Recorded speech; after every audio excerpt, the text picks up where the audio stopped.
सिर्फ शरीर की दुनिया नहीं है साढ़े आले दुआले, साढ़े आले दुआले साड़ियाँ वाइब्रेशनस ने। जिद्दां दे असीं हाँ वो वाइब्रेशनस लैके तुरदे हाँ। तो मर्द कहते ने जेड़े मूँह ने मालक दा जाप कर करके वाहिगुरू कह कह के बंदगी कर करके अपनियां वाइब्रेशनस इन्नियां पवित्र कर लियां ने भी भाई अपना शरीर तो उन्हें पवित्र कर ही लिया है, उहदियां वाइब्रेशनस इन्नियां तेज ने भी अपने इलाके नूं भी वो बंदा पवित्र कर लवेगा। ये वेखण नूं ना बड़ा वखरा जिहा लगदा है। धर्म की दुनिया असल दे विच आ है। ये नहीं है भी असीं किन्ने पाठ करते हाँ। धर्म की दुनिया ये है भी पाठ भावें एक ही कीता है, पर उस पाठ का टेस्ट इन्ना है भी उस बंदे दे लागे बह के गल्लां करन नूं जी करदा भी इहदियां गल्लां सुनो। ये बंदा, मैं कई इहो जिहे साधु वेखे ने वाहिगुरू की किरपा दे, बहुतियां गल्लां नहीं उन्हां नूं नहीं पता। आ साडे वर्गे सारा सारा दिन भावें किताबां दे नाल लगे रहण, कुछ नहीं करना। उन्होंने बस इक्को गल कहनी भी वाहिगुरू वाहिगुरू वाहिगुरू वाहिगुरू करी रहिंदे सारा दिन, कुछ नहीं करते। पर जदों वो माड़ी जी गल करते हैं ना, थोड़ी जी भी गल करते हैं, क्या कमाल दा बोल बोलते हैं, जिंदगी बदल के रख देंदे ने। वो की है? वो भी कली अकल दीयां गल्लां नहीं निकलदियां, वो असल दे विच उन्हां दे अंदरों वाइब्रेशनस निकलदियां हुंदियां ने। एक छोटी जी उदाहरण है, शायद मैं पहलां भी आप जी दे नाल सांझी कीती होवे भी सानूं लगे भी शायद भी किद्दां हो सकदा है भी ग्राम पवित्र हो जाता, भी पिंड पवित्र हो जाता, जां बंदे दा शरीर पवित्र हो जाता है। कदी आप जी ने इस गल नूं नोट किया होवेगा, साडे पुराना जिहड़ा थोड़ा जिहा टाइम होवे, शायद हुण भी होवे, भी घर दा बजुर्ग अगों दी निकलदा हुंदा सी ते जिहड़ियां घर दीयां बीबियां हुंदियां सी ना, वो वेखो भी सिर ते चुन्नी लै लैंदियां हुंदियां सी। इदां ही हुंदा है। तो हुण है की है, उन्हें कहा थोड़ा सी भी मैं आउणा ते मेरे सामने तुसीं चुन्नी लैके निकलना है। एक पिछों कल्चर चलिया आउंदा है भी हाँ ठीक है जी, वो सामने आ गया तो सिर ते चुन्नी लैनी है। हुण की है, इत्थों तक तुसीं वेखोगे भी उहदे आउण दा ही प्रभाव इदां दा भी उहदे आउण दे नाल ही एक गल शुरू हो गई। उहदे आउण दे नाल किसी नूं कहना नहीं पिया, हर वार थोड़ा बोलना पैंदा भी आह काम करिओ, अपने आप ही हो गया भी ये आ गया है तो असीं किदां करना है। इदां जदों साधु निकलदा है ना, साधु दे आउण दा ते साधु दे जाण दा प्रभाव हुंदा है। सानू किरपा करे मालक आप किते इदां दे बना देवे ते किते इहो जिहे बंदियां दे दर्शन हो जाण ते जिंदगी पार हो जाए। ਉਹਦੇ ਆਉਣ ਦਾ ਪ੍ਰਭਾਵ है, जिथे बैठ गया उन्हें दुनिया तर कर देनी है। हुण ये चीज़ां इदां नहीं समझ आउंदियां भी इन्हां नूं बोलांगे किदां भी दुनिया तर हो गई, दुनिया हरी भरी हो गई। हुण ये थोड़ा भी इदां घाह उग पिया जां हरी भरी हो गई, ये तो एक समझाउण दे तरीके हुंदे सी साडे लिखण वालियां दे। मैं थोड़े दिन पहलां शायद इस गल नूं बोलिया सी। एक गुरु नानक साहब महाराज दे वेले दा जिक्र है, वो ये है, चलो उस गल मैं बाद शुरू करदा, पहले इनू वेख। साडे घरां दे विच गुरु ग्रंथ साहिब महाराज की सवारी जाती है, लगभग जिन्हां घरां च जाती है। तुसीं वेख लो अगों पिछों भावें साडे घर दा माहौल कोई होर भी होवे, जिदण साडे घर च गुरु ग्रंथ साहिब महाराज की सवारी हुंदी है, साडे उस दिन का माहौल क्यों वखरा हुंदा, असीं शायद फील कर सकीए इस गल नूं। जन्म साखियां दे विच एक गल है, मैं इदां दी भी जिंदगी जीनी चाहिए है ना, जिहदे विच ओरे दी गल कीती जांदी है भी भाई अपना आपा पवित्र करना है। सानू अपने आपे दे विचों भी सुगंधी आ रही होवे भी मैं इदां इन्ना संतुष्ट होकर बैठा हाँ भी अपना आपा भी आनंद दे रहा है, मैनू मेरे नाल बैठना भी बड़ा सुकून दे रहा है भी कोई नहीं, बहुत सुकून दे विच ते बहुत आनंद दे विच। वो जन्म साखियां दा हवाला है कि महाराज जी सिंगला दीप दे विच गए, श्रीलंका दे विच गए, तो उत्थे राजे शिवनाभ नूं मिलना सी। और आप जी जानते हो भी शिवनाभ गुरु नानक साहब महाराज बारे जानदा ते है सी, पर अजे गुरु नानक साहब नूं मिलिया नहीं सी। भाई जिहड़ा मनसुख है वो पहला मिल आया सी, ते भाई मनसुख तो उन्होंने मनसुख तो शिवनाभ राजे नूं पता लगा सी भी गुरु नानक साहब महाराज जी जिहड़े ने वो इदां इलाके दे विच आउंदे ने। ते राजा शिवनाभ कहंदा सी भी मैं मिलण जाना, ते भाई मनसुख कहंदा भी नहीं मिलण जाण दी लोड़ नहीं, महाराज आप ही आउणगे। हुण बोल ये है भी शिवनाभ नूं जदों पता लगना ना भी कोई साधु आया, शिवनाभ बेचारे ने भज्जा जाना भी शायद किते खरे गुरु नानक साहब महाराज आ गए ने। उन्हें जाना, उन्हें 2-4 बार वेखना तो उन्हें लगना भी नहीं इदां दा तो नहीं हो सकता भी जे गुरु नानक साहब महाराज जो भाई मनसुख कह के गया है ये उदां दा बंदा नहीं है, उहदा यकीन टुट जाना। और हौली हौली उन्हें जो वेख्या, साधुओं ने भी सोचा भी इन्हें पता नहीं जे किते इहनूं पसंद आ गए तो इन्हें घर भर देने ने साडे। वो प्रॉब्लम ये होगी भी मनसुख जिहड़ा शिवनाभ सी उहदा मन अक गया, ਹੁੰਦਾ ਹੀ ਆ, ਫਰਸਟ੍ਰੇਸ਼ਨ ਆ ਜਾਂਦੀ ਹੈ ਵੀ ਜਿਹੜੀ ਚੀਜ਼ ਲੱਭਦੇ ਪਏ ਆ ਨਹੀਂ ਲੱਭਦੀ ਪਈ। ਹੌਲੀ ਹੌਲੀ ਉਹਨੇ ਆਪ ਜਾਣਾ ਬੰਦ ਕਰ ਦਿੱਤਾ ਅਤੇ ਪਹਿਲਾਂ ਆਪਣੇ ਬੰਦੇ ਭੇਜਣੇ ਸ਼ੁਰੂ ਕਰ ਦਿੱਤੇ ਵੀ ਤੁਸੀਂ ਜਾ ਕੇ ਵੇਖ ਕੇ ਆਓ, ਜੇ ਤੁਹਾਡੇ ਵਿੱਚੋਂ ਕੁਝ ਗੱਲ ਲੱਗੇਗੀ ਤਾਂ ਮੈਂ ਜਾਵਾਂਗਾ, ਤਾਂ ਮੈਂ ਜਾ ਕੇ ਕਿਉਂ ਸਮਾਂ ਖਰਾਬ ਕਰਾਂ। ਉਹ ਮਹਾਰਾਜ ਕਹਿੰਦੇ ਤੁਰਦਿਆਂ ਤੁਰਦਿਆਂ ਸਮਾਂ ਆਇਆ ਅਤੇ ਮਹਾਰਾਜ ਗੁਰੂ ਨਾਨਕ ਸਾਹਿਬ ਮਹਾਰਾਜ ਪਹੁੰਚ ਗਏ ਉੱਥੇ। ਹੁਣ ਸਤਿਗੁਰੂ ਦੇ ਪਹੁੰਚਣ ਦਾ ਜਿਹੜਾ ਉਹਨਾਂ ਨੇ ਨਾ ਇੱਕ ਤਰੀਕਾ ਦੱਸਿਆ ਹੈ ਜਨਮ ਸਾਖੀ ਵਾਲਿਆਂ ਨੇ, ਉਹ ਤਰੀਕਾ ਇਹ ਦੱਸਿਆ ਵੀ ਜਿਹੜੇ ਬਾਗ ਦੇ ਵਿੱਚ ਗੁਰੂ ਨਾਨਕ ਸਾਹਿਬ ਮਹਾਰਾਜ ਪਹੁੰਚੇ ਸੀ ਨਾ, ਉਹ ਬਾਗ ਹਰਿਆ ਹੋ ਗਿਆ। ਹੁਣ ਲਿਖਿਆ ਤੇ ਇਦਾਂ ਹੀ ਹੈ ਵੀ ਜਿਹੜੇ ਬਾਗ ਦੇ ਵਿੱਚ ਗੁਰੂ ਨਾਨਕ ਸਾਹਿਬ ਮਹਾਰਾਜ ਪਹੁੰਚੇ, ਬਾਗ ਹਰਿਆ ਹੋ ਗਿਆ।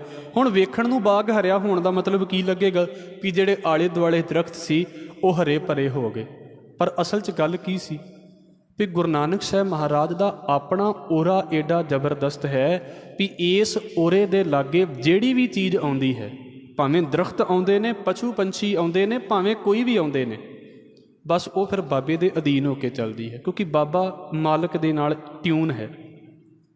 ਜਿੱਦਾਂ ਚੁੰਬਕ ਉਹਦੇ ਜਿੱਥੇ ਜਿੱਥੇ ਨਿਕਲੇਗੀ ਲੋਹੇ ਨੂੰ ਖਿੱਚੇਗੀ ਨਾ ਆਪਣੇ ਵੱਲ, ਮਹਾਰਾਜ ਕਹਿੰਦੇ ਇੱਦਾਂ ਬਾਬਾ ਸਾਰੇ ਇਲਾਕੇ ਨੂੰ ਆਪਣੇ ਵਰਗਾ ਕਰ ਲੈਂਦਾ ਹੈ। ਫਿਰ ਹਰ ਇੱਕ ਚੀਜ਼ ਬਾਬੇ ਦੇ ਨਾਲ ਹੋ ਕੇ ਤੁਰਦੀ ਹੈ। ਹੋਰ ਬਾਗ ਹਰਿਆ ਹੋਣ ਦਾ ਕੀ ਮਤਲਬ ਹੈ? ਬਾਗ ਹਰਿਆ ਹੋਣ ਦਾ ਮਤਲਬ ਇਹ ਹੈ ਵੀ ਭਾਈ ਜਿੱਥੇ ਅਸੀਂ ਬੈਠਦੇ ਹਾਂ ਉਸ ਇਲਾਕੇ ਨੂੰ ਅਸੀਂ ਕਿੱਦਾਂ ਆਪਣੇ ਅਧੀਨ ਲੈ ਕੇ ਚੱਲਦੇ ਹਾਂ। ਇਹ ਦੋ ਗੱਲਾਂ ਹੁੰਦੀਆਂ ਨੇ। ਜੇ ਅਸੀਂ ਤਗੜੇ ਹਾਂ ਅਤੇ ਸਾਡਾ ਜਿਹੜਾ ਬਾਕੀ ਸਾਡਾ ਆਲਾ ਦੁਆਲਾ ਹੈ ਉਹ ਸਾਡੇ ਅਧੀਨ ਹੋ ਜਾਵੇਗਾ। ਜੇ ਅਸੀਂ ਕਮਜ਼ੋਰ ਹਾਂ ਅਤੇ ਬਾਕੀ ਆਲਾ ਦੁਆਲਾ ਸਾਡੇ 'ਤੇ ਪ੍ਰਭਾਵ ਪਾ ਲਵੇਗਾ। ਇਹਨੂੰ ਵਹਿਮ ਜੇ ਦੀ ਕਥਾ ਨਾ ਸਮਝਣਾ, ਪਰ ਇਹ ਸੱਚ ਜੇ। ਤੁਸੀਂ ਤਗੜੇ ਜੇ ਅਤੇ ਆਲਾ ਦੁਆਲਾ ਤੁਹਾਡੇ ਲਈ ਕੰਮ ਕਰੇਗਾ। ਤੁਸੀਂ ਮਾੜੇ ਜੇ, ਕਮਜ਼ੋਰ ਜੇ, ਆਲਾ ਦੁਆਲਾ ਤੁਹਾਡੇ 'ਤੇ ਪ੍ਰਭਾਵ ਪਾ ਦੇਵੇਗਾ। ਪੱਕੀ ਗੱਲ ਹੈ, ਇਸ ਨੂੰ ਸੋਚ ਕੇ ਵੇਖਣਾ। ਕਿਤੇ ਬਹੁਤ ਵਿਰਲੇ ਬੰਦੇ ਹੁੰਦੇ ਨੇ ਜਿਨ੍ਹਾਂ ਦੇ ਲੋਕ ਆਖੇ ਲੱਗਣ ਲੱਗ ਪੈਂਦੇ ਨੇ, ਅਤੇ ਬਹੁਤ ਜ਼ਿਆਦਾ ਲੋਕ ਹੁੰਦੇ ਨੇ ਜਿਹੜੇ ਉਸੇ ਵੇਲੇ ਆਖੇ ਲੱਗਣ ਲੱਗ ਪੈਂਦੇ ਨੇ। ਇਹ ਕੀ ਹੁੰਦਾ ਹੈ? ਇਹ ਹੁੰਦਾ ਹੈ ਸਾਡੇ ਓਰੇ ਦਾ ਪ੍ਰਭਾਵ। ਅਸੀਂ ਕਿੱਦਾਂ ਜੀਂਦੇ ਹਾਂ ਇਹਨਾਂ ਚੀਜ਼ਾਂ ਨੂੰ। ਮਹਾਰਾਜ ਕਹਿੰਦੇ ਵੀ ਮਾਲਕ ਦੀ ਬੰਦਗੀ ਏਡੀ ਕਿਰਪਾ ਵਾਲੀ ਚੀਜ਼ ਹੈ ਭਾਈ। ਬੰਦਾ ਜਿਹੜਾ ਜਪਦਾ ਹੈ ਉਹ ਤਾਂ ਪਵਿੱਤਰ ਹੋਏਗਾ ਹੀ ਹੋਏਗਾ, ਪਰ ਉਹਦੀ ਪਵਿੱਤਰਤਾ ਸਿਰਫ ਉਹਦੇ ਤੱਕ ਨਹੀਂ ਹੈ, ਉਹਦੇ ਪੂਰੇ ਇਲਾਕੇ ਤੱਕ ਉਹਦੀ ਪਵਿੱਤਰਤਾ ਹੈ। ਇੰਨੀ ਪਵਿੱਤਰਤਾ ਹੈ ਔਰ ਇੰਨਾ ਜ਼ਿਆਦਾ ਪ੍ਰਭਾਵ ਹੈ ਉਸ ਬੰਦੇ ਦਾ। ਸਾਧੂ ਤੁਰਦੇ ਨੇ, ਬਸ ਦੁਨੀਆ ਨਾਲ ਚੱਲਦੀ ਰਹਿੰਦੀ ਹੈ। ਚਲੋ ਇੱਕ ਗੱਲ ਹੋਰ, ਮੈਂ ਕਦੀ ਕਦੀ ਨਾ ਇੱਦਾਂ ਸੋਚਦਾ ਹੁੰਦਾ ਵੀ ਇੱਕ ਤਾਂ ਮਹਾਰਾਜ ਗੁਰੂ ਨਾਨਕ ਸਾਹਿਬ ਉਹ ਹੈ ਨਾ ਵੀ ਜਿਹੜਾ 1469 ਤੋਂ ਲੈ ਕੇ 1539 ਤੱਕ 70 ਸਾਲ ਜਿਹੜੇ ਇਤਿਹਾਸਕ ਜੀਵਨ ਨੂੰ ਅਸੀਂ ਵਿਚਾਰਦੇ ਹਾਂ ਵੀ ਅੱਜ ਮਹਾਰਾਜ ਇੱਥੇ ਬੈਠੇ, ਅੱਜ ਮਹਾਰਾਜ ਇੱਥੇ ਬੈਠੇ। ਇੱਕ ਗੁਰੂ ਨਾਨਕ ਸਾਹਿਬ ਉਹ ਹੈ ਜਿਹਦੇ ਨਾਲ ਅਸੀਂ ਗੱਲਾਂ ਕਰਦੇ ਹਾਂ। ਇੱਕ ਗੁਰੂ ਨਾਨਕ ਸਾਹਿਬ ਉਹ ਹੈ ਜਿਹਨੂੰ ਅਸੀਂ ਫੀਲ ਹੀ ਕਰ ਸਕਦੇ ਹਾਂ, ਬਸ ਮਹਿਸੂਸ ਕਰ ਸਕਦੇ ਹਾਂ। ਬਗਦਾਦ ਦੀ ਘਟਨਾ ਹੈ, ਘਟਨਾਵਾਂ ਤਾਂ ਅਸੀਂ ਬੜੀ ਵਾਰ ਸੁਣੀਆਂ ਨੇ, ਪਰ ਅੱਜ ਚਲੋ ਅੱਜ ਓਰੇ ਦੀ ਗੱਲ ਆ ਗਈ ਵੀ ਸਾਧੂ ਦਾ ਬਾਬਾ ਕਬੀਰ ਕਹਿੰਦੇ ਨੇ ਵੀ ਬਸ ਆਪ ਤੇ ਪਵਿੱਤਰ ਹੁੰਦਾ ਹੈ, ਆਪਣਾ ਇਲਾਕਾ ਵੀ ਪਵਿੱਤਰ ਕਰ ਦਿੰਦਾ ਹੈ। ਹੋਇਆ ਕੀ ਕਿ ਬਗਦਾਦ ਦੇ ਵਿੱਚ ਰਾਗ ਗਾਉਣ ਦੀ ਪਾਬੰਦੀ ਹੈ। ਇਸਲਾਮੀ ਪਰੰਪਰਾ ਸ਼ਰਾ ਰਾਗ ਨਹੀਂ ਗਾਉਂਦੀ। ਅਸੀਂ ਗੁਰਦੁਆਰੇ ਨੂੰ ਵੀ ਇੱਦਾਂ ਕਿਤੇ ਸਮਝ ਕੇ ਵੇਖਿਓ, ਮਹਾਰਾਜ ਗੁਰੂ ਗ੍ਰੰਥ ਸਾਹਿਬ ਮਹਾਰਾਜ ਇੱਦਾਂ ਪ੍ਰਤੀਤ ਹੋਵੇ ਸਾਨੂੰ, ਫਿਰ ਗੁਰਦੁਆਰੇ ਆਉਣਾ ਹੀ ਬਦਲ ਜਾਂਦਾ ਹੈ। ਹੁਣ ਉੱਥੇ ਪਾਬੰਦੀ ਹੈ, ਕੋਈ ਗਾ ਨਹੀਂ ਸਕਦਾ। ਅਤੇ ਮਹਾਰਾਜ ਨੇ ਕੀ ਕੀਤਾ? ਭਾਈ ਗੁਰਦਾਸ ਸਾਹਿਬ ਕਹਿੰਦੇ ਫਿਰ ਬਾਬਾ ਗਿਆ ਬਗਦਾਦ ਨੂੰ, ਬਾਹਰ ਜਾਏ ਕੀਆ ਅਸਥਾਨਾ। ਇੱਕ ਬਾਬਾ ਅਕਾਲ ਰੂਪ, ਦੂਜਾ ਰਬਾਬੀ ਮਰਦਾਨਾ। ਦਿੱਤੀ ਬਾਂਗ ਨਿਵਾਜ ਕਰ, ਸੁਨ ਸਮਾਨ ਹੋਆ ਜਹਾਨਾ। ਹੈ ਤੇ ਛੋਟੀ ਜਿਹੀ ਪੰਕਤੀ ਆ, ਪਰ ਏਡੀ ਗਹਿਰੀ ਪੰਕਤੀ ਹੈ ਨਾ। ਭਾਈ ਗੁਰਦਾਸ ਸਾਹਿਬ ਨੇ ਲਿਖ ਦਿੱਤੀ, ਕਹਿੰਦੇ ਬਾਬੇ ਨੇ ਬਸ ਆਵਾਜ਼ ਦਿੱਤੀ ਹੈ, ਸ਼ਬਦ ਬੋਲਿਆ ਹੋਵੇਗਾ ਨਾ ਕੋਈ, ਦਿੱਤੀ ਬਾਂਗ ਨਵਾਜ਼ ਕਰ, ਸੁਨ ਸਮਾਨ ਹੋਆ ਜਹਾਨਾ। ਸਾਰਾ ਇਲਾਕਾ ਸੁਣ ਕਰਕੇ ਰੱਖ ਦਿੱਤਾ ਬਾਬੇ ਨੇ। ਮਜ਼ਾਲ ਹੈ ਕੋਈ ਬੋਲ ਸਕੇ ਵੀ ਹੁਣ ਬਾਬਾ ਬੋਲਦਾ ਪਿਆ ਅਤੇ ਕੋਈ ਹੋਰ ਕਿਸੇ ਦੇ ਬੋਲਣ ਦੀ ਹਿੰਮਤ ਹੋਵੇ। ਅਸੀਂ ਮਾੜਾ ਤੇ TV ਵੇਖਦੇ ਹੋਈਏ ਤੂੰ ਕੋਈ ਵਿੱਚ ਆ ਕੇ ਗੱਲ ਕਰਨ ਲੱਗ ਪਏ ਨਾ, ਚੁੱਪ ਕਰ ਜਾ, ਮੈਨੂੰ ਉਹਨੂੰ ਸੁਣ ਲੈਣ ਦੇ। ਜੇ ਸਾਧੂ ਬੋਲਦਾ ਹੋਵੇ ਤੇ ਲੋਕਾਂ ਦੀ ਬੋਲਣ ਦੀ ਹਿੰਮਤ ਹੋਵੇ ਕਿਤੇ ਵੀ ਸਾਧੂ ਦੇ ਬੋਲ ਸੁਣਦੇ ਨੇ ਲੋਕੀ, ਤੇ ਤਰਸਦੇ ਨੇ ਵੀ ਬੋਲ ਬੋਲੇਗਾ ਤੇ ਆਪ ਚੁੱਪ ਕਰ ਜਾਓ, ਕਿਤੇ ਬੋਲ ਹੀ ਨਾ ਗਵਾਚ ਜਾਵੇ, ਕਿਤੇ ਰੌਲੇ ਦੇ ਵਿੱਚ ਸਾਧੂ ਦਾ ਬੋਲ ਹੀ ਨਾ ਗਵਾਚ ਜਾਵੇ। ਚੁੱਪ ਕਰਕੇ ਬੈਠ ਗਏ, ਔਰ ਸਾਧੂ ਨੂੰ ਕਹਿਣਾ ਨਹੀਂ ਪੈਂਦਾ ਵੀ ਚੁੱਪ ਕਰਕੇ ਬੈਠੋ। ਸਾਧੂ ਦੇ ਬੋਲਣ 'ਚ ਹੀ ਤਾਕਤ ਹੈ, ਆਪੇ ਚੁੱਪ ਕਰਵਾ ਦਿੰਦਾ ਹੈ। ਅਸੀਂ ਚਲੋ ਅੱਜ ਮਹਾਰਾਜ ਨੇ ਕਿਰਪਾ ਕਰ ਦਿੱਤੀ ਹੈ, ਵਿਸ਼ਾ ਚੱਲ ਪਿਆ। ਇੱਦਾਂ ਗੁਰੂ ਗ੍ਰੰਥ ਸਾਹਿਬ ਮਹਾਰਾਜ ਦੇ ਲਾਗੇ ਆਈਏ ਵੀ ਪਾਠ ਚੱਲਦਾ ਪਿਆ ਹੈ, ਮੈਨੂੰ ਕਿਉਂ ਕੋਈ ਕਹਿ ਦੇਵੇ ਵੀ ਤੂੰ ਚੁੱਪ ਕਰ, ਮੇਰੀ ਆਪਣੀ ਹਿੰਮਤ ਹੀ ਮੁਕਾ ਕੇ ਰੱਖ ਦੇਵੇ ਵੀ ਮੇਰਾ ਬੋਲਣ ਨੂੰ ਜੀ ਨਹੀਂ ਕਰਦਾ। ਇੱਦਾਂ ਹੁੰਦਾ ਸਾਧੂ। ਭਾਈ ਗੁਰਦਾਸ ਸਾਹਿਬ ਕਹਿੰਦੇ ਸੁਨ ਮੁਨ ਨਗਰੀ ਭਈ, ਦੇਖ ਪੀਰ ਭਇਆ, हैराना, सारी नगरी सुन ਦਾ ਮਤਲਬ ਸ਼ੂਨਿਆ, ਜ਼ੀਰੋ। ਇਹ ਨਹੀਂ ਵੀ ਬੈਠੇ ਨੇ ਤਾਂ ਕਈਆਂ ਦੇ ਖਿਆਲ ਉੱਧਰ ਨੂੰ ਚੱਲਦੇ ਪਏ ਨੇ ਤੇ ਕਈਆਂ ਦੇ ਖਿਆਲ ਉੱਧਰ ਨੂੰ ਚੱਲਦੇ ਪਏ ਨੇ, ਨਾ। ਹੁਣ ਖਿਆਲ ਬਾਬੇ ਨੇ ਟਿਊਨ ਕਰ ਲਏ ਨੇ ਵੀ ਤੁਸੀਂ ਇਹੋ ਹੀ ਸੋਚਣਾ ਹੈ, ਤੁਸੀਂ ਹੋਰ ਕਿਸੇ ਪਾਸੇ ਉਹ ਸੋਚ ਵੀ ਨਹੀਂ ਸਕਦੇ। ਉਹਨੂੰ ਭਾਵੇਂ ਕੋਈ ਅੱਜ ਦੇ ਸਮੇਂ ਦੇ ਵਿੱਚ ਉਹ ਕਹਿੰਦੇ ਹੁੰਦੇ ਨਾ, ਜਿਹੜਾ ਕਿ ਉਹ ਬੰਦਾ ਆਪਣੇ ਵੱਲ ਖਿੱਚ ਲੈਂਦਾ, ਹਿਪਨੋਟਿਜ਼ਮ ਜਿਹਨੂੰ ਕਿਹਾ ਜਾਂਦਾ ਹੈ, ਵੀ ਬਸ ਬੰਦੇ ਨੇ ਆਕਰਸ਼ਿਤ ਕਰ ਲਏ। ਇਹੋ ਜਿਹੀਆਂ ਚੀਜ਼ਾਂ ਤੇ ਬਾਬਾ ਕਬੀਰ ਸਾਹਿਬ ਕਹਿੰਦੇ ਸਾਧੂ ਆਪਣੇ ਨਾਲ ਉੱਦਾਂ ਲਈ ਫਿਰਦਾ ਹੈ। ਲੋਕੀ ਪੜ੍ਹ ਕੇ ਕਰਦੇ ਨੇ, ਸਾਧੂ ਦੇ ਪੱਲੇ ਢੇਰ ਲੱਗੇ ਨੇ ਇਹਨਾਂ ਚੀਜ਼ਾਂ ਦੇ। ਇਹੋ ਜਿਹੀਆਂ ਚੀਜ਼ਾਂ ਤੇ ਸਾਧੂ ਉੱਦਾਂ ਲਈ ਫਿਰਦਾ ਹੈ। ਇਹ ਕੀ ਨੇ ਚੀਜ਼ਾਂ? ਤੇ ਮੈਂ ਜਿਹੜੀ ਗੱਲ ਕਰਨੀ ਸੀ ਇਸੇ ਘਟਨਾ ਦਾ, ਜਦੋਂ ਇਤਿਹਾਸਕ ਜ਼ਿਕਰ ਪੜ੍ਹਦੇ ਹਾਂ, ਇਹ ਤੇ ਭਾਈ ਗੁਰਦਾਸ ਸਾਹਿਬ ਨੇ ਲਿਖਿਆ ਵੀ ਪੀਰ ਹੈਰਾਨ ਹੋ ਗਿਆ ਵੀ ਇਹ ਕੀ ਚੱਲ ਗਿਆ। ਅਸੀਂ ਤੇ ਗਾਉਣਾ ਵੀ ਨਹੀਂ ਸੁਣ ਸਕਦੇ ਤੇ ਇਹ ਗਾ ਹੀ ਇੱਦਾਂ ਰਿਹਾ ਹੈ ਵੀ ਸਾਰਿਆਂ ਨੂੰ ਇਹਨੇ ਸੁਣ ਕਰਕੇ ਰੱਖ ਦਿੱਤਾ ਹੈ। ਤੇ ਇਮੈਜਿਨ ਕਰਕੇ ਵੇਖਿਓ ਬਾਬਾ ਗਾਉਂਦਾ ਕਿੱਦਾਂ ਹੋਵੇਗਾ। ਮਹਾਰਾਜ ਜੀ ਕਿਤੇ ਬਾਣੀ ਨੂੰ ਗਾਉਂਦੇ ਹੋਣਗੇ ਨਾ, ਮੈਂ ਸੋਚਦਾ ਪਿਆ ਸੀ ਤੇ ਆਪ ਜੀ ਦੇ ਅੱਗੇ ਰੱਖ ਦੇਵਾਂ। ਗੁਰੂ ਗ੍ਰੰਥ ਸਾਹਿਬ ਮਹਾਰਾਜ ਦੀ ਬਾਣੀ ਤੋਂ ਬਿਨਾਂ ਬਹੁਤ ਘੱਟ ਇਹੋ ਜਿਹੀ ਕੋਈ ਚੀਜ਼ ਹੋਵੇਗੀ, ਸ਼ਾਇਦ ਨਹੀਂ ਹੋਵੇਗੀ। ਸ਼ਾਇਦ ਮੈਂ ਇਸ ਕਰਕੇ ਕਹਿਣਾ ਵੀ ਹੋ ਸਕਦਾ ਅਜੇ ਸਾਨੂੰ ਕੋਈ ਚੀਜ਼ਾਂ ਚੰਗੀਆਂ ਲੱਗਦੀਆਂ ਹੋਣ, ਜਿਹੜੀਆਂ ਅਸੀਂ ਵੱਧ ਤੋਂ ਵੱਧ 4 ਜਾਂ 5 ਵਾਰ ਸੁਣ ਸਕਦੇ ਹੋਵਾਂਗੇ। ਨਹੀਂ ਸੁਣ ਸਕਦੇ ਅਸੀਂ। ਕਿੰਨੀ ਵੀ ਚੰਗੀ ਫਿਲਮ ਹੋਵੇ ਨਾ, 5 ਵਾਰ ਵੇਖ ਲਵਾਂਗੇ, 10 ਵਾਰ ਵੇਖ ਲਵਾਂਗੇ, ਅੱਕ ਜਾਵਾਂਗੇ। ਇਹਨੂੰ ਕੰਪੈਰੀਜ਼ਨ ਨਾ ਸਮਝਿਓ, ਪਰ ਮਹਾਰਾਜ ਨੇ ਕਿਰਪਾ ਕੀਤੀ ਹੈ, ਜਪਜੀ ਸਾਹਿਬ ਦੇ ਦਿੱਤਾ ਹੈ। ਜਿੰਨੀ ਵਾਰ ਵੀ ਪੜ੍ਹਦੇ ਹਾਂ ਸਗੋਂ ਪਿਆਰ ਵੱਧਦਾ ਹੈ ਵੀ ਨਹੀਂ ਮੈਂ ਹੋਰ ਕਰਨਾ ਹੈ। ਕਦੀ ਇੱਦਾਂ ਲੱਗਾ ਹੀ ਨਹੀਂ ਵੀ ਹਾਏ ਇੰਨੀ ਵਾਰ ਜਪਜੀ ਸਾਹਿਬ ਪੜ੍ਹ ਲਿਆ ਹੁਣ ਪੜ੍ਹੀ ਜਾਵਾਂਗੇ, ਕਦੀ ਲੱਗਦਾ ਹੀ ਨਹੀਂ। ਕਿਹੜੀ ਚੀਜ਼ ਪੜ੍ਹ ਕੇ ਅਸੀਂ ਬੋਰ ਨਹੀਂ ਹੁੰਦੇ। ਮੈਂ ਆਪਣੀ ਇਹਨੂੰ ਤਜਰਬਾ ਨਾਲ ਸਮਝ ਲੈਣਾ। ਬਹੁਤ ਕੁਝ ਅਸੀਂ ਪੜ੍ਹਦੇ ਰਹਿੰਦੇ ਹਾਂ ਜ਼ਿੰਦਗੀ 'ਚ, ਸਿਰਫ 1-2 ਕਿਤਾਬਾਂ ਇਹੋ ਜਿਹੀਆਂ ਨੇ ਜਿਹੜੀਆਂ ਮੈਨੂੰ ਲੱਗਦੀਆਂ ਵੀ ਦੁਬਾਰਾ ਪੜ੍ਹਨੀਆਂ ਚਾਹੀਦੀਆਂ ਨੇ, ਵੀ ਹਾਂ ਇਹ ਸ਼ਾਇਦ ਕੁਝ ਦੁਬਾਰਾ ਮਿਲ ਸਕਦਾ ਇਹਨਾਂ ਦੇ ਵਿੱਚੋਂ। ਉਹ ਵੀ ਤਾਂ ਵੀ ਉਹਨਾਂ ਦੇ ਵਿੱਚ ਕੁਝ ਗੱਲਾਂ ਇੱਦਾਂ ਦੀਆਂ ਕੀਤੀਆਂ ਗਈਆਂ ਨੇ ਵੀ ਰੱਬ ਦੀਆਂ ਗੱਲਾਂ ਜਾਂ ਧਾਰਮਿਕ ਬੰਦਿਆਂ ਦੀਆਂ ਗੱਲਾਂ ਕੀਤੀਆਂ ਗਈਆਂ ਤਾਂ ਜੀ ਕਰਦਾ। ਹੋਰ ਕੋਈ ਕਿਤਾਬ ਲਿਆ ਦਿਓ, ਮਜ਼ਾਲ ਹੈ ਵੀ ਇੱਕ ਵਾਰ ਪੜ੍ਹ ਕੇ ਬਾਅਦ 'ਚ ਸ਼ਾਇਦ ਕਦੀ ਖੁੱਲ੍ਹਣ ਨੂੰ ਵੀ ਜੀ ਨਾ ਕਰੇ ਵੀ ਬਸ ਖਤਮ ਹੋ ਗਈ ਤੇ ਖਤਮ ਹੋ ਗਈ ਗੱਲ। ਇਹ ਹੁੰਦਾ ਹੈ ਅਸਲ ਦੇ ਵਿੱਚ ਇੱਕ ਚੀਜ਼। ਮਹਾਰਾਜ ਜਦੋਂ ਕਿਤੇ ਕੀਰਤਨ ਕਰਦੇ ਹੋਣਗੇ, ਅਸੀਂ ਹੁਣ 500 ਸਾਲ ਬਾਅਦ ਜਪਜੀ ਸਾਹਿਬ ਪੜ੍ਹਦੇ ਹਾਂ ਤੇ ਇਹਦੇ ਵਿੱਚ ਇੰਨੀ ਤਾਕਤ ਹੈ, ਤੇ ਜਦੋਂ ਮਹਾਰਾਜ ਖੁਦ ਇਸ ਬਾਣੀ ਨੂੰ ਬੋਲਦੇ ਹੋਣਗੇ ਉਦੋਂ ਕੀ ਹਾਲ ਹੁੰਦਾ ਹੋਵੇਗਾ, ਉਸ ਇਲਾਕੇ ਦਾ ਕੀ ਬਣਦਾ ਹੋਵੇਗਾ। ਐਵੇਂ ਥੋੜ੍ਹਾ ਭਾਈ ਗੁਰਦਾਸ ਸਾਹਿਬ ਕਹਿੰਦੇ ਵੀ ਬਾਬਾ ਆਇਆ ਕਰਤਾਰਪੁਰ ਭੇਖ ਉਦਾਸੀ ਸਗਲ ਉਤਾਰਾ, ਤੇ ਉਹਦੀ ਆਖਰੀ ਪੰਕਤੀ ਆ ਗੁਰਮੁਖ ਭਾਰ ਅਥਰ ਬਣ ਤਾਰਾ। ਗੁਰਮੁਖਾਂ ਨੇ ਕੀ ਕੀਤਾ? ਕਰਮ ਕਾਂਡਾਂ ਦੀ ਜਿਹੜੀ ਪੰਡ ਸੀ ਨਾ ਸੁੱਟ ਕੇ ਰੱਖ ਦਿੱਤੀ। ਉਹ ਕਿਉਂ ਸੁੱਟ ਦਿੱਤੀ? ਵੀ ਉਹਨਾਂ ਨੂੰ ਬਾਬੇ ਦਾ ਜਪਜੀ ਸਾਹਿਬ ਏਡਾ ਚੰਗਾ ਲੱਗ ਗਿਆ ਸੀ।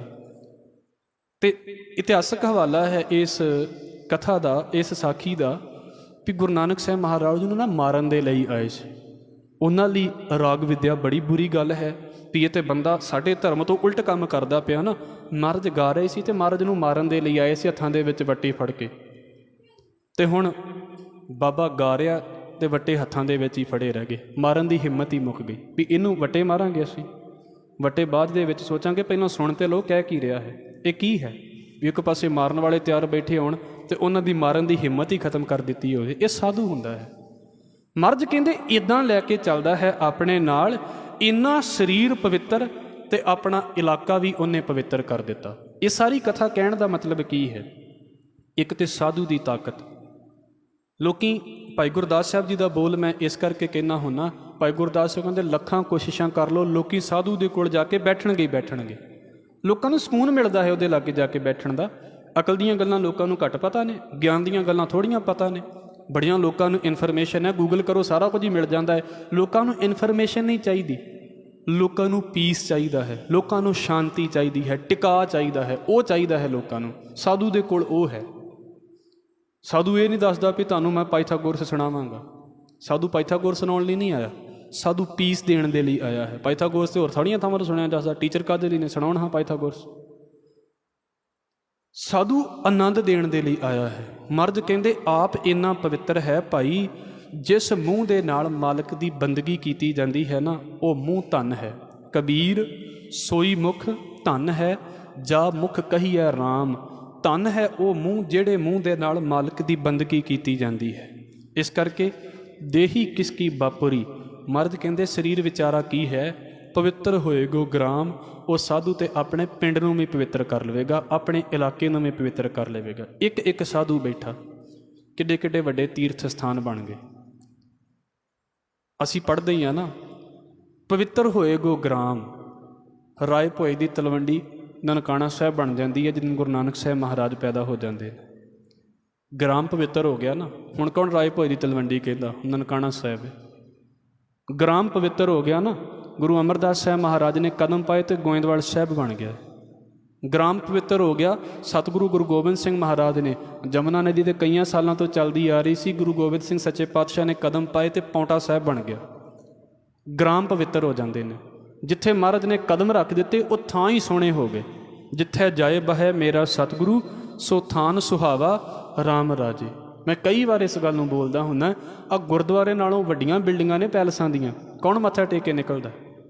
ਇਹ ਕੀ ਹੈ? ਸਿਰਫ ਗੁਰੂ ਦੇ ਕਦਮ ਇੱਥੇ ਪਏ ਹੋਏ ਨੇ ਅਤੇ ਬੰਦੇ ਦੂਰੋਂ ਵੀ ਜਾ ਕੇ ਮੱਥਾ ਟੇਕ ਦਿੰਦੇ ਨੇ ਵੀ ਇਸ ਅਸਥਾਨ ਪਵਿੱਤਰ ਹੈ।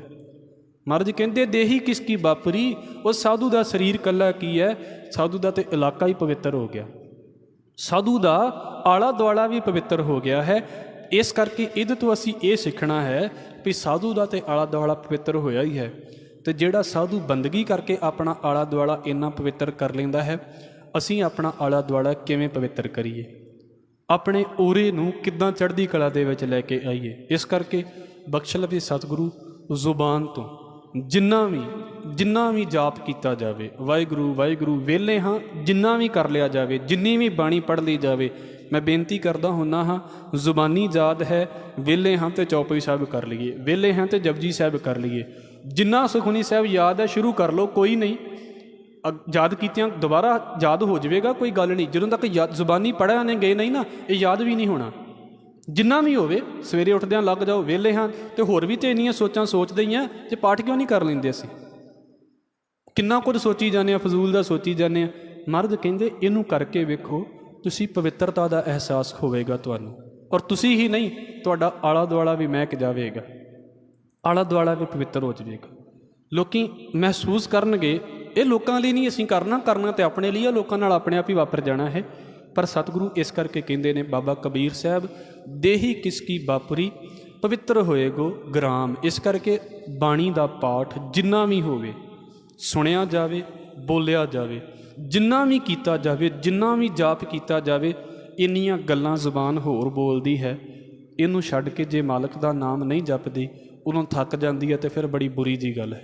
ਕਿੰਨਾ ਕੁਝ ਬੋਲਦੇ ਆ ਨਾ ਅਸੀਂ ਸਾਰਾ ਦਿਨ, ਅਤੇ ਜੇ ਮਾਲਕ ਦਾ ਨਾਮ ਬੋਲ ਦੇਵੇ ਤਾਂ ਕੀ ਦਿੱਕਤ ਹੈ? ਪਰ ਆਦਤ ਨਹੀਂ ਹੈ, ਇਹਨੂੰ ਥੱਕ ਜਾਂਦੀ ਹੈ ਜਲਦੀ। ਇਸ ਕਰਕੇ ਮਹਾਰਾਜ ਕਹਿੰਦੇ ਨੇ, ਭਾਈ ਜਿਹੜਾ ਬੰਦਾ ਜ਼ੁਬਾਨ ਦੇ ਨਾਲ ਜਾਪ ਕਰਦਾ ਹੈ ਨਾ, ਧਨ ਹੈ। ਹੁਣ ਇਹਨੂੰ ਸਿਰਫ ਇੱਥੇ ਨਾ ਛੱਡ ਦਿਓ ਵੀ ਮੇਰਾ ਕੰਮ ਹੈ ਰੋਜ਼ ਦਾ ਵੀ ਸੁਖਮਨੀ ਸਾਹਿਬ ਕਰਨਾ ਹੈ, ਨਿਤਨੇਮ ਕਰਨਾ ਹੈ, ਅਤੇ ਬਸ ਇਹਦੇ ਤੋਂ ਬਾਅਦ 'ਚ ਮੈਂ ਕੁਝ ਨਹੀਂ ਕਰਨਾ। ਨਹੀਂ, ਕਰ ਲਿਆ ਹੈ, ਵਧੀਆ ਗੱਲ ਹੈ, ਇਹਨੂੰ ਹੋਰ ਅੱਗੇ ਲੈ ਕੇ ਜਾਣਾ ਹੈ, ਕੁਝ ਨਾ ਕੁਝ ਉਹਦੇ ਨਾਂ ਦਾ ਬੋਲਣਾ ਹੈ ਬਸ। ਮਹਾਰਾਜ ਕਹਿੰਦੇ ਨੇ, ਪਾਮ ਸੁਹਾਵੇ ਜਾਂ ਤਉ ਧਿਰ ਜੁਲਦੇ, ਉਹ ਪੈਰ ਸੋਹਣੇ ਨੇ ਜਿਹੜੇ ਤੇਰੇ ਵੱਲ ਨੂੰ ਚੱਲਦੇ ਨੇ। ਸੀਸ ਸੁਹਾਵਾ ਚਰਣੀ, ਉਹ ਸੀਸ ਸੋਹਣਾ ਹੈ ਜਿਹੜੇ ਤੇਰੇ ਚਰਨਾਂ ਦੇ ਨਾਲ ਜੁੜ ਜਾਂਦਾ ਹੈ। ਮੁਖ ਸੁਹਾਵਾ ਜਾਂ ਤਉ ਜਸ ਗਾਵੇ, ਉਹ ਮੂੰਹ ਸੋਹਣਾ ਹੈ ਜਿਹੜਾ ਤੇਰੀ ਉਸਤਤ ਕਰਦਾ ਪਿਆ ਹੈ। ਵਾਹਿਗੁਰੂ ਜੀਓ ਪਿਆ ਤਉ ਸ਼ਰਣੀ, ਉਹ ਦਿਲ, ਉਹ ਮਨ ਸੋਹਣਾ ਹੈ ਜਿਹੜਾ ਤੇਰੀ ਸ਼ਰਨ ਦੇ ਵਿੱਚ ਆ ਗਿਆ ਹੈ। ਅਤੇ ਹੋਰਨਾਂ ਵੀ ਤਾਂ ਸੋਚ ਕੇ ਸੜੀ ਜਾਂਦਾ ਹੈ, ਤੇਰੇ ਕੋਲ ਆ ਕੇ ਹਰਿਆ ਹੋ ਜਾਂਦਾ ਹੈ, ਅਤੇ ਇਹਦੇ ਤੋਂ ਵੱਧ ਹੋਰ ਕੀ ਚਾਹੀਦਾ ਹੈ? ਫਿਰ ਇਹਦੇ ਨਾਲ ਅਗਲਾ ਵੀ ਸ਼ਲੋਕ ਇੱਦਾਂ ਦਾ ਹੀ ਹੈ। ਮਰਦ ਕਹਿੰਦੇ, ਭਾਈ ਕਬੀਰ ਸੋਈ ਕੁਲ ਭਲੀ, ਜਾ ਕੁਲ ਹਰ ਕੋ ਦਾਸ, ਜਿਹ ਕੁਲ ਦਾਸ ਨਾ ਊਪਜੈ, ਸੋ ਕੁਲ ਢਾਕ ਪਲਾਸ। ਇਹਨੂੰ ਬੜੇ ਧਿਆਨ ਦੇ ਨਾਲ ਸੋਚਣਾ ਵੀ ਘਰ 'ਚ ਕਿਸੇ ਨੇ ਉਹ ਲਾਇਆ ਹੋਵੇ, ਛੋਟਾ ਜਿਹਾ ਬਗੀਚਾ ਜਿਹਾ ਲਾਇਆ ਹੋਵੇ, ਅਤੇ ਬਗੀਚੇ ਦੇ ਵਿੱਚ ਫੁੱਲ ਨਾ ਉੱਗਿਆ ਹੋਣ, 6 ਮਹੀਨੇ ਹੋ ਗਏ, ਸੋਚਦੇ ਰਹੇ ਵੀ ਇਹਦੇ ਵਿੱਚ ਨਾ ਫੁੱਲ ਲਾਵਾਂਗੇ, ਫੁੱਲ ਲਿਆ ਕੇ ਲਾਵਾਂਗੇ, ਉਹਦੇ ਵੱਲ ਧਿਆਨ ਹੀ ਨਹੀਂ ਦਿੱਤਾ। 6 ਮਹੀਨਿਆਂ ਬਾਅਦ ਕੀ ਹੋ ਜਾਂਦਾ, ਅਤੇ ਘਾਹ ਬੜਾ ਉੱਗ ਜਾਂਦਾ। ਘਾਹ ਤਾਂ ਆਪਣੇ ਆਪ ਹੀ ਹੋ ਜਾਂਦਾ ਨਾ, ਘਾਹ ਨੂੰ ਕਿਹੜਾ ਲੈ ਕੇ ਬੀਜਣਾ ਪੈਂਦਾ, ਉਹ ਆਪਣੇ ਆਪ ਹੀ ਉੱਗ ਪੈਂਦਾ। ਉਹ ਮਿੱਟੀ ਦੇ ਵਿੱਚ ਤਾਸੀਰ ਇੱਦਾਂ ਦੀ ਹੁੰਦੀ ਹੈ। ਹੁਣ ਘਾਹ ਆਪਣੇ ਆਪ ਹੀ ਹੋ ਗਿਆ, ਪਰ ਇੱਕ ਦਿਨ ਕੀ ਹੋਇਆ, ਜਦੋਂ ਫਿਰ ਸਾਨੂੰ ਖਿਆਲ ਆਇਆ ਵੀ ਅਸੀਂ ਤਾਂ ਬਗੀਚਾ ਤਿਆਰ ਕਰਨਾ ਸੀ, ਫਿਰ ਸਭ ਤੋਂ ਪਹਿਲਾਂ ਕੀ ਕਰਾਂਗੇ, ਪਹਿਲਾਂ ਘਾਹ ਹੀ ਪੁੱਟਾਂਗੇ ਜਿਹੜਾ ਆਪਣੇ ਆਪ ਹੋ ਗਿਆ। ਇਹਦੀ ਲੋੜ ਹੀ ਨਹੀਂ ਸੀ, ਭਾਵੇਂ ਜਿੰਨਾ ਮਰਜ਼ੀ ਹੋ ਗਿਆ, ਇਹਦੀ ਲੋੜ ਹੀ ਨਹੀਂ ਸੀ, ਪੁੱਟ ਕੇ ਰੱਖ ਦਿੱਤਾ ਨਾ। ਹੁਣ ਇਹਨੂੰ ਇੱਦਾਂ ਸਮਝਿਓ, ਭਲਾ ਇੱਦਾਂ ਦਾ ਦਰਖਤ ਹੁੰਦਾ ਹੈ ਜਿਹਦੀ ਬਹੁਤੀ ਵੈਲਿਊ ਨਹੀਂ ਮੰਨੀ ਜਾਂਦੀ। ਮਤਲਬ ਚੰਦਨ ਦੇ ਮੁਕਾਬਲੇ ਦੇ ਉੱਤੇ ਬਿਲਕੁਲ ਨਿਕੰਮਾ ਜਿਹਾ ਦਰਖਤ ਹੈ। ਜਿੱਦਾਂ ਸੋਨੇ ਦੇ ਮੁਕਾਬਲੇ ਦੇ ਉੱਤੇ ਲੋਹਾ ਬਹੁਤਾ ਵਧੀਆ ਨਹੀਂ ਨਾ ਮੰਨਿਆ ਜਾਂਦਾ, ਉੱਦਾਂ ਲੋਹਾ ਬੜਾ ਕਾਰੀਗਰ ਹੈ, ਪਰ ਸੋਨੇ ਦੇ ਮੁਕਾਬਲੇ ਲੋਹਾ ਵਧੀਆ ਨਹੀਂ ਮੰਨਿਆ ਜਾਂਦਾ। ਇੱਦਾਂ ਚੰਦਨ ਦੇ ਮੁਕਾਬਲੇ ਦੇ ਉੱਤੇ ਪਲਾਸ ਜਿਹੜਾ ਦਰਖਤ ਹੈ, ਪਲਾਹ ਦਾ ਦਰਖਤ ਹੈ, ਉਹ ਬਹੁਤਾ ਵਧੀਆ ਨਹੀਂ ਮੰਨਿਆ ਜਾਂਦਾ। ਹੁਣ ਇਹਦਾ ਭਾਵ ਕੀ ਹੈ? ਮਹਾਰਾਜ ਕਹਿੰਦੇ ਕਬੀਰ ਸੋਈ ਕੁੱਲ ਭਲੀ, ਐ ਕਬੀਰ ਉਹ ਕੁੱਲ ਭਲੀ ਹੈ। ਮੈਂ ਸ਼ੁਰੂ ਦੇ ਵਿੱਚ ਬੇਨਤੀ ਕੀਤੀ ਸੀ, ਸਾਡੇ ਦੇਸ਼ ਦੇ ਵਿੱਚ ਇੱਕ ਤੇ ਸ਼ਕਲਾਂ ਵੇਖੀਆਂ ਜਾਂਦੀਆਂ ਨੇ, ਪੱਲੇ ਭਾਵੇਂ ਕੁਝ ਨਾ ਹੋਵੇ ਸ਼ਕਲ ਸੋਹਣੀ ਹੋਣੀ ਚਾਹੀਦੀ ਹੈ। ਤੇ ਮਹਾਰਾਜ ਦੂਜੀ ਗੱਲ ਕਰਦੇ ਨੇ, ਫਿਰ ਸਾਡੇ ਦੇਸ਼ 'ਚ ਕੁੱਲਾਂ ਵੇਖੀਆਂ ਜਾਂਦੀਆਂ ਨੇ ਕਿ ਉੱਚੀ ਕੁੱਲ ਹੋਵੇ, ਉੱਦਾਂ ਭਾਵੇਂ ਕੁਝ ਵੀ ਨਾ ਆਉਂਦਾ ਹੋਵੇ।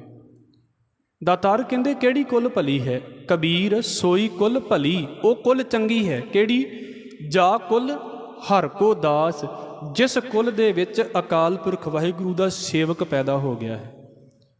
ਜਿਸ ਵੰਸ਼ ਦੇ ਵਿੱਚ, ਜਿਸ ਟੱਬਰ ਦੇ ਵਿੱਚ, ਜਿਸ ਪਰਿਵਾਰ ਦੇ ਵਿੱਚ ਰੱਬ ਦੀ ਬੰਦਗੀ ਵਾਲਾ ਬੰਦਾ ਪੈਦਾ ਹੋ ਗਿਆ ਹੈ। ਤੇ ਮਹਾਰਾਜ ਕਹਿੰਦੇ ਕੀ ਹੈ? ਜਿਹ ਕੁੱਲ ਦਾਸ ਨਾ ਉਪਜੈ, ਜਿਹੜੀ ਕੁੱਲ ਦੇ ਵਿੱਚ ਰੱਬ ਦੀ ਬੰਦਗੀ ਵਾਲਾ ਬੰਦਾ ਨਹੀਂ ਨਾ ਪੈਦਾ ਹੋ ਰਿਹਾ, ਜਿਸ ਘਰ ਦੇ ਵਿੱਚ ਰੱਬ ਦੀ ਬੰਦਗੀ ਵਾਲੇ ਬੰਦੇ ਨਹੀਂ ਪੈਦਾ ਹੁੰਦੇ, ਬਖਸ਼ ਲਵੇ ਸਤਿਗੁਰੂ। ਦਾਤਾਰ ਕਹਿੰਦੇ ਸੋ ਕੁੱਲ ਢਾਕ ਪਲਾਸ, ਉਹ ਤੇ ਸਮਝ ਲਓ ਵੀ ਨਿਕੰਮੇ ਜਿਹੇ ਦਰਖਤਾਂ ਵਾਲੀ ਹੈ। ਜਿੱਦਾਂ ਕੁਝ ਦਰਖਤ ਹੁੰਦੇ ਨੇ ਫਲਦਾਰ, ਜਿਨ੍ਹਾਂ ਨੂੰ ਫਲ ਲੱਗ ਜਾਂਦਾ ਹੈ ਸਮੇਂ ਬਾਅਦ, ਅਤੇ ਕੁਝ ਹੁੰਦੇ ਨੇ ਬਸ ਪੱਤੇ ਹੀ ਲੱਗਦੇ ਨੇ, ਕੁਝ ਨਹੀਂ ਲੱਗਦਾ ਇਹਨਾਂ ਨੂੰ। ਅਤੇ ਕੁਝ ਇੱਦਾਂ ਦੇ ਵੀ ਹੁੰਦੇ ਨੇ ਪੱਤੇ ਵੀ ਨਹੀਂ ਲੱਗਦੇ, ਸੁੱਕੇ ਖਲੋਤੇ ਰਹਿੰਦੇ ਨੇ ਕਈ ਕਈ ਸਾਲ। ਮਹਾਰਾਜ ਕਹਿੰਦੇ ਨੇ ਵੀ ਰੱਬ ਦੇ ਸੇਵਕ ਦਾ ਕਿਸੇ ਪਰਿਵਾਰ ਦੇ ਵਿੱਚ ਹੋਣਾ, ਸਮਝ ਲਓ ਵੀ ਕੁੱਲ ਸਫਲ ਹੋ ਗਈ। ਕਿਉਂ ਸਫਲ ਹੋ ਗਈ? ਵੀ ਸਮਝ ਲਓ ਉਸ ਕੁੱਲ ਨੂੰ ਫਲ ਲੱਗ ਗਿਆ ਹੈ, ਉਸ ਕੁੱਲ ਨਾਲ ਮਾਣ ਹੋ ਗਿਆ ਵੀ ਆਹ ਰੱਬ ਦੀ ਬੰਦਗੀ ਵਾਲਾ ਭਗਤ ਪੈਦਾ ਹੋ ਗਿਆ ਹੈ। ਤਾਂ ਕਹਿੰਦੇ ਜਿਹੜੀ ਕੁੱਲ ਦੇ ਵਿੱਚ ਇੱਦਾਂ ਦਾ ਨਹੀਂ ਨਾ ਕੋਈ ਪੈਦਾ ਹੋਇਆ ਵੀ ਕਿਸੇ ਨੂੰ ਪਤਾ ਹੀ ਨਹੀਂ ਵੀ ਰੱਬ ਦੇ ਨਾਂ ਦੀ ਵੀ ਕੋਈ ਚੀਜ਼ ਇਸ ਦੁਨੀਆ ਦੇ ਉੱਤੇ ਹੈ, ਉਹ ਤਾਂ ਸਮਝ ਲਓ ਕੁੱਲ ਦੇ ਵਿੱਚ ਘਾਹ ਹੀ ਉੱਗਿਆ ਪਿਆ ਹੈ, ਜਿੱਦਾਂ ਬਗੀਚੇ 'ਚ ਘਾਹ ਉੱਗ ਪੈਂਦਾ, ਅੱਜ ਨਹੀਂ ਤਾਂ ਕੱਲ੍ਹ ਨੂੰ ਪੁੱਟਿਆ ਹੀ ਜਾਣਾ ਹੈ ਇਹਨੇ। ਫਾਇਦਾ ਕੁੱਲ ਦਾ ਉਦਣ ਹੈ, ਇਹ ਨਹੀਂ ਵੀ ਅਸੀਂ ਕਿਹੜੀ ਕੁੱਲ ਦੇ ਨਾਲ ਸੰਬੰਧ ਰੱਖਦੇ ਹਾਂ। ਬਾਬਾ ਰਵਿਦਾਸ ਜੀ ਦਾ ਬੋਲ ਕਹਿ ਕੇ ਮੈਂ ਸਮਾਪਤੀ ਕਰਾਂਗਾ। ਮਹਾਰਾਜ ਕਹਿੰਦੇ ਜਿਹੇ ਕੁੱਲ ਦਾਸ ਵੈਸ਼ਨੋ ਹੋਏ, ਜਿਹੜੀ ਕੁੱਲ ਦੇ ਵਿੱਚ ਵਾਹਿਗੁਰੂ ਦਾ ਸੇਵਕ ਪੈਦਾ ਹੋ ਗਿਆ ਹੈ। ਕੀ ਮਤਲਬ ਹੈ ਵੀ ਅਸੀਂ ਬ੍ਰਾਹਮਣ ਪੈਦਾ ਹੋਏ ਹਾਂ, ਅਤੇ ਕੀ ਮਤਲਬ ਹੈ ਅਸੀਂ ਸ਼ੂਦਰ ਪੈਦਾ ਹੋਏ ਹਾਂ? ਇਹ ਤਾਂ ਸਾਡੀਆਂ ਬਣਾਈਆਂ ਗੱਲਾਂ ਨੇ। ਵਰਨ ਅਵਰਨ ਰੰਕ ਨਹੀਂ ਈਸ਼ਰ ਬਿਮਲ ਬਾਸ, ਜਾਨੀਆਂ ਜਗ ਸੋਏ। ਭਾਵੇਂ ਫਿਰ ਉਹਦਾ ਵਰਨ ਨੀਵਾਂ ਹੈ ਅਤੇ ਭਾਵੇਂ ਵਰਨ ਉੱਚਾ ਹੈ, ਭਾਵੇਂ ਉਹ ਕੰਗਾਲ ਹੈ ਅਤੇ ਭਾਵੇਂ ਉਹ ਅਮੀਰ ਹੈ, ਭਾਵੇਂ ਉਹ ਕਿਵੇਂ ਦਾ ਵੀ ਹੈ, ਮਹਾਰਾਜ ਕਹਿੰਦੇ ਉਹਦੀ ਸੁਗੰਧੀ ਸਾਰੇ ਇਲਾਕੇ ਦੇ ਵਿੱਚ ਫੈਲ ਜਾਂਦੀ ਹੈ। ਬਿਮਲ ਬਾਸ ਜਾਨੀਐ ਜਗ ਸੋਏ। ਬ੍ਰਾਹਮਣ ਖੱਤਰੀ, ਬ੍ਰਾਹਮਣ ਬੈਸ, ਸੂਦ ਅਰ ਖੱਤਰੀ, ਡੋਮ ਚੰਡਾਰ ਮਲੇਸ਼ ਮਨ ਸੋਏ। ਭਾਵੇਂ ਕੋਈ ਬ੍ਰਾਹਮਣ ਹੈ, ਭਾਵੇਂ ਕੋਈ ਵੈਸ਼ ਹੈ, ਭਾਵੇਂ ਸ਼ੂਦਰ ਹੈ ਅਤੇ ਭਾਵੇਂ ਖੱਤਰੀ ਹੈ, ਅਤੇ ਭਾਵੇਂ ਬਿਲਕੁਲ ਨਿਕੰਮੇ ਕਰਨ ਵਾਲਾ ਹੈ, ਮਲੇਸ਼ ਹੈ, ਭਾਵੇਂ ਡੂਮ ਹੈ, ਮਰਦ ਕਹਿੰਦੇ ਕੋਈ ਵੀ ਹੈ, ਜਿਹਦੇ ਅੰਦਰ ਮਾਲਕ ਦੀ ਬੰਦਗੀ ਨਾ ਹੋਏ। ਪੁਨੀਤ ਭਗਵੰਤ ਭਜਨ ਤੇ ਆਪ ਤਾਰ ਤਾਰੇ ਕੁਲ ਦੋਏ। ਰੱਬ ਦੀ ਬੰਦਗੀ ਕਰਕੇ ਆਪ ਪਵਿੱਤਰ ਹੋ ਜਾਂਦਾ ਹੈ ਅਤੇ ਆਪਣੀਆਂ ਕੁਲਾਂ ਨੂੰ ਵੀ ਤਾਰ ਲੈਂਦਾ ਹੈ, ਆਪਣੇ ਪਰਿਵਾਰ ਨੂੰ ਵੀ ਤਾਰ ਲੈਂਦਾ ਹੈ। ਸੋ ਇਸ ਕਰਕੇ ਮੁੱਖ ਵਿਚਾਰ ਜਿਹੜਾ ਇਹਨਾਂ ਦੋਵਾਂ ਸਲੋਕਾਂ ਦਾ ਇਹ ਹੈ, ਭਾਈ ਆਪਣੀ ਬੰਦਗੀ ਕਰਕੇ, ਭਗਤੀ ਕਰਕੇ ਆਪਣੇ ਆਪੇ ਨੂੰ ਸਵਾਰਨਾ, ਆਪਣੇ ਆਲੇ ਦੁਆਲੇ ਦੇ ਉੱਤੇ ਇੱਦਾਂ ਦਾ ਪ੍ਰਭਾਵ 'ਤੇ ਲੈ ਕੇ ਚੱਲੀਏ ਵੀ ਭਾਈ ਸਾਨੂੰ ਆਲਾ ਦੁਆਲਾ ਅਤੇ ਆਪਣਾ ਜਿਹੜਾ ਸੈਲਫ ਹੈ ਉਹ ਸੁੱਖ ਦੇ ਰਿਹਾ ਹੋਵੇ, ਸਕੂਨ ਦੇ ਰਿਹਾ ਹੋਵੇ। ਨਹੀਂ ਤਾਂ ਆਪਣੇ ਆਪ ਦੇ ਨਾਲ ਬੈਠੇ ਖਿਜੀ ਜਾਵਾਂਗੇ, ਆਪਣੇ ਆਪ ਦੇ ਵਿੱਚ ਬੈਠਿਆਂ ਨੂੰ ਗੁੱਸਾ ਆਈ ਜਾਵੇਗਾ। ਇਹ ਬੰਦਗੀ ਨਹੀਂ ਕਰਦੇ ਤਾਂ ਸਾਡੇ ਨਾਲ ਹੁੰਦਾ ਇੱਦਾਂ, ਸਾਨੂੰ ਆਪਣੇ ਆਪ 'ਤੇ ਗੁੱਸਾ ਆਈ ਜਾਂਦਾ, ਜਾਂ ਆਪਣੇ ਆਪ 'ਤੇ ਆਈ ਜਾਂਦਾ, ਜਾਂ ਕਿਸੇ ਵੱਲ ਵੇਖ ਵੇਖ ਕੇ ਗੁੱਸਾ ਆਈ ਜਾਂਦਾ। ਇਹ ਕਿਉਂ ਹੋ ਰਿਹਾ ਸਾਡੀ ਜ਼ਿੰਦਗੀ ਦੇ ਵਿੱਚ? ਕਿਉਂਕਿ ਬੰਦਗੀ ਘੱਟ ਹੈ। ਬੰਦਗੀ ਨਹੀਂ ਤਾਂ ਫਿਰ ਗੁੱਸਾ ਤਾਂ ਆਉਣਾ ਹੀ ਆਉਣਾ। ਇਸ ਕਰਕੇ ਮਰਦ ਕਹਿੰਦੇ ਭਾਈ ਉਹ ਚਿਹਰੇ ਪਵਿੱਤਰ, ਉਹ ਮੂੰਹ ਪਵਿੱਤਰ ਜਿਹੜੇ ਬੰਦਗੀ ਕਰਦੇ ਨੇ, ਜਿਹੜੇ ਮਾਲਕ ਦੀ ਬਾਣੀ ਨੂੰ ਬੋਲਦੇ ਨੇ। ਅਤੇ ਦੂਸਰੇ ਨੰਬਰ ਦੇ ਉੱਤੇ ਉਹ ਕੁੱਲ ਵੀ ਚੰਗੀ, ਜਿਸ ਕੁੱਲ ਦੇ ਵਿੱਚ ਰੱਬ ਦੇ ਭਗਤ ਪੈਦਾ ਹੋ ਗਏ। ਜੇ ਰੱਬ ਦੇ ਭਗਤ ਪੈਦਾ ਨਹੀਂ ਹੁੰਦੇ ਅਤੇ ਅਜੇ ਕੁੱਲ ਦਾ ਬਹੁਤਾ ਮਾਣ ਨਹੀਂ ਹੈ, ਭਾਵੇਂ ਬੰਦਾ ਉੱਦਾਂ ਹੀ ਪੰਡਾਂ ਚੁੱਕੀ ਫਿਰੇ ਵੀ ਮੇਰਾ ਟੱਬਰ ਬੜਾ ਉੱਚਾ ਅਤੇ ਮੇਰੀ ਕੁੱਲ ਬੜੀ ਵੱਡੀ। ਉਹ ਮਹਾਰਾਜ ਕਹਿੰਦੇ ਐਵੇਂ ਕੋਈ ਫਾਇਦਾ ਨਹੀਂ ਹੈ। ਜਿੱਦਾਂ ਕੁਝ ਦਰਖਤਾਂ ਨੂੰ ਫਲ ਨਹੀਂ ਲੱਗਦੇ, ਬਸ ਸਾਈਜ਼ ਵੱਡਾ ਹੋ ਜਾਂਦਾ ਨਾ, ਇੱਦਾਂ ਸਾਈਜ਼ ਹੀ ਵੱਡੇ ਹੋਏ ਨੇ ਕੁੱਲਾਂ ਦੇ, ਉਹ ਫਾਇਦਾ ਕੁਝ ਨਹੀਂ ਹੈ ਉਹਨਾਂ ਦਾ। ਉਹ ਟੱਬਰਾਂ ਦੀ ਗਿਣਤੀ ਵਧੀ ਹੈ, ਉਹਦੇ ਤੋਂ ਵੱਧ ਕੁਝ ਨਹੀਂ ਹੋਇਆ। ਮਹਾਰਾਜ ਬਖਸ਼ ਲਵੇ, ਬੰਦਗੀ ਕਰਨ ਦਾ ਸੁਭਾਅ ਦੇ ਕੋਲੋਂ ਮੰਗੀਏ, ਮਾਲਕ ਬੰਦਗੀ ਦਾ ਸੁਭਾਅ ਦੇਵੇ। ਆਪ ਜੀ ਦੇ ਚਰਨਾਂ ਦੇ ਵਿੱਚ ਬੇਨਤੀ ਕਰਦਿਆਂ, ਮੇਰੇ ਪਾਸੋਂ ਬੋਲਦਿਆਂ ਹੋਈਆਂ ਭੁੱਲਾਂ ਦੇ ਲਈ ਖਿਮਾ ਕਰ ਦੇਣੀ। ਸਤਿਗੁਰੂ ਕਿਰਪਾ ਕਰਨ। ਫਤਿਹ ਦੇ ਨਾਲ ਸਾਂਝ ਪਾਓ ਜੀ। ਵਾਹਿਗੁਰੂ ਜੀ ਕਾ ਖਾਲਸਾ, ਵਾਹਿਗੁਰੂ ਜੀ ਕੀ ਫਤਿਹ। ਧੰਨ